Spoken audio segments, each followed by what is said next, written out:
இந்த டாபிக் ஆரம்பித்தா ரொம்ப நிறையா போகும். அது ஒரு பக்கம் இருக்கட்டும்.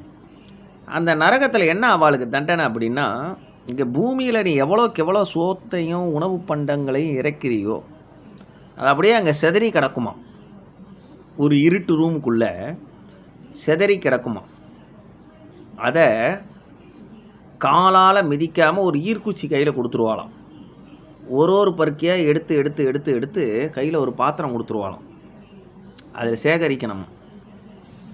அதில் எவ்வளோக்கு எவ்வளோ அவள் சேகரிக்கிறாளோ அவளுக்கு ஒரு வருஷத்துக்கு ஒரு வாட்டி சாப்பாடு அப்படின்னு சொல்லக்கூடியது பித்திருக்களுக்கு இங்கே சிரார்த்தம் பண்ணுறது ஒரு வருஷத்துக்கு ஒரு நாள் பண்ணுறோமா.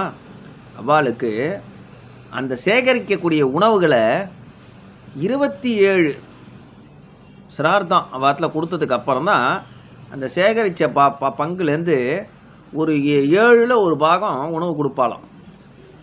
அதான் அவளுக்கு தண்டனை. எவ்வளோ கொடுமையான தண்டனை இல்லை. நரகத்தில் இதெல்லாம் இருக்குது. இதெல்லாம் உண்மை அப்படின்னு நம்பினா எவனுமே தப்பு பண்ண மாட்டான் இந்த பூலோகத்தில். உணவு பண்டங்களை எரிபவர்களுக்கு உரூரவம் ஆருத்ரவம் என்று சொல்லக்கூடிய 2 நரகங்கள் உண்டு. அதில் என்ன தண்டனைங்கிறதையும் சொல்லிட்டேன். அதனால் இனிமேல் யாரும் அனாவசியமாக உணவுப் பொருட்களை எரியாதீங்க. ரைட்டா?